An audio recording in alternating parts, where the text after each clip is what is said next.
بسم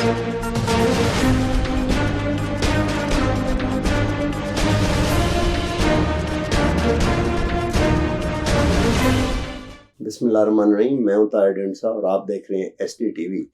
economic scenario جو ہے وہ کبھی ایسے لگتا ہے کہ مائکرو لیول کے اوپر بالکل کام خراب ہے، کبھی لگتا ہے میکرو پہ، اور کبھی لگتا ہے کہ جیسے وہ ڈمبل کے دو اینڈ ہوتے ہیں نا، وہ بالکل سپنڈل بنتی جا رہی ہے اور تشویش کن حالات بہرحال ہیں۔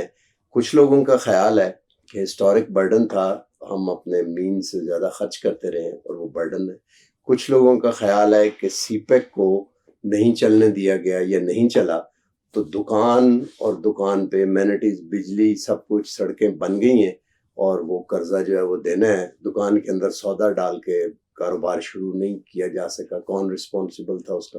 تو مختلف باتیں ہو رہی ہیں، لیکن اصل تشویشناک بات یہ ہے کہ انفلیشن جو ہے وہ 23 میں نے لکھا ہے تاکہ غلطی نہ ہو، 23.2% تھی دسمبر 22 میں، جو کہ ابھی ایک مہینے کے بعد 24.5 ہو گئی ہے۔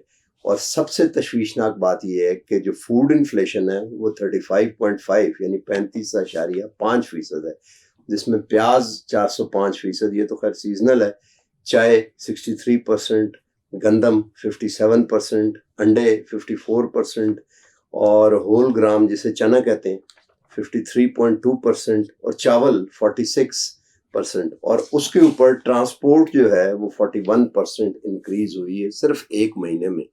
تو بڑے تباہ کن حالات ہیں، کیونکہ ظاہر ہے تنخواہیں تو نہیں بڑھی، اور دوسری طرف یہ جو آمدنی ملک کی تھی اس میں بھی کمی آنے کے امکانات لگتے ہیں، کیونکہ ایل سیز نہیں کھل رہی، اور جو raw materials like buttons and zippers اور اس طرح کی چیزیں وہ نہیں آ رہی، تو ایکسپورٹس میں بھی کمی آئی، تو مہنگائی زیادہ اور آمدنی اور کم ہوتی ہے، تو ڈبل گرائنڈ ہونا شروع ہو جاتا ہے۔ اس پہ ہم آج بات کریں گے۔ ڈاکٹر عابد قیوم سلیری، آپ ٹرانسفارمیشن کی جو ان کی ایگریکلچر کی کو بھی ٹرانسفارم کی طرف دیکھتے رہے ہیں، اور گورنمنٹ اور دونوں سے تھوڑا سا بتائیں، ہم پھنس نہیں گئے؟ دیکھیے، ہم پچھلا پورا سال کہتے رہے ہیں کہ سیاسی عدم استحکام جو ہے وہ ہماری معیشت کے لیے بھاری ثابت ہوگا، اور جب معاشی مسائل پیدا ہوتے ہیں تو وہ ایک اور قسم کے سیاسی تنازعات کو جنم دیتے ہیں، اور یہ ایک وشیس سائیکل ہے جس میں کہ پھنس جاتے ہیں۔ پاکستان اس وقت پھنسا ہوا دکھائی دے رہا ہے۔ اس وقت اگر ہم سیاسی منظرنامے کو دیکھتے ہیں تو وہ جو ایک غیر یقینی صورت حال ہے جو کہ پچھلے کچھ ماہ سے پاکستان پہ سایہ کیے ہوئے تھی، اس کی وجہ سے نہ صرف یہ ہوا کہ ہمارا IMF کا نامہ ریویو جو ہے وہ لمبو میں چلا گیا، بلکہ جو دوست لمبو میں چلا گیا، بلکہ جو دوست ممالک کی طرف سے نہیں، پروگرام لمبو میں چلا گیا، لمبو میں جا چکا ہے۔ دیکھیے، ابھی 15 جنوری کو بھی جو ریٹ بڑھنے تھے پیٹرولیم پرائسز کے، وہ نہیں بڑھائے، اس پہ ہم نے دیکھا کہ وہ نہیں بڑھائے گئے، اور ظاہر ہے کہ جب آپ وہ نہیں بڑھا پا رہے، جو PDL کا ٹارگٹ ہے وہ پورا نہیں ہو رہا ہوگا۔ یعنی ایک طرف جبکہ حکومت کو پنجاب میں الیکشن لڑنا ہوگا، اور متوقع ہے کہ شاید KP میں بھی الیکشن لڑنا پڑے، تو حکومت کوئی بھی ایسا قدم لینے سے گریز کرے گی جو کہ غیر مقبول ہو، اور اگر وہ غیر مقبول اقدامات نہیں لیے جاتے اور فیصلے نہیں کیے جاتے تو ظاہر ہے کہ IMF کا پروگرام جو ہے وہ التوا کا شکار رہے گا۔ اگر IMF کا پروگرام التوا کا شکار رہتا ہے تو آپ کو جو سعودی اور جو باقی دوست ممالک کی طرف سے رول اوورز تو یا دوسری امداد تھی وہ ڈیلے ہوگی، جس کا کہ ڈائریکٹ اب امپیکٹ جو ہے وہ ہمارے فارن ایکسچینج ریزروز پر پڑ رہا ہے۔ ابھی تک تو آپ انفلیشن کی بات کر رہے ہیں نا کہ چیزیں مہنگی ہیں، خدا نخواستہ اگر یہ چلتا تعطل نہ ٹوٹا تو چیزیں اویلیبل نہیں ہوں گی۔ یعنی اس وقت آج کی اگر ہم صورتحال دیکھتے ہیں تو ہمارے پاس تقریباً 30 دن کا ڈیزل ہے اسٹاک میں، تقریباً 18 دن کا پیٹرول جو ہے وہ موجود ہے، اور اگر آپ ایلسیز کو دیکھ لیں جو کہ کھلی ہیں پیٹرولیم سیکٹر میں، تو شاید کوئی 2 ہفتے کی ایلسیز جو ہوں گی، 2 ہفتے کی سپلائز وہ بھی ہوں۔ تو اگر یہ ڈالرز امپروو نہیں ہوتے، ایلسیز جو ہیں وہ کھلنا شروع نہیں ہوتی، تو جو آپ کو ایک پہلا جو ہے وہ خدا نخواستہ ڈیٹیریشن کا جو شاک ملے گا، انڈیکیٹر نظر آئے گا، وہ پیٹرول پمپس پہ لمبی قطاریں ہوں گی جہاں پہ کہ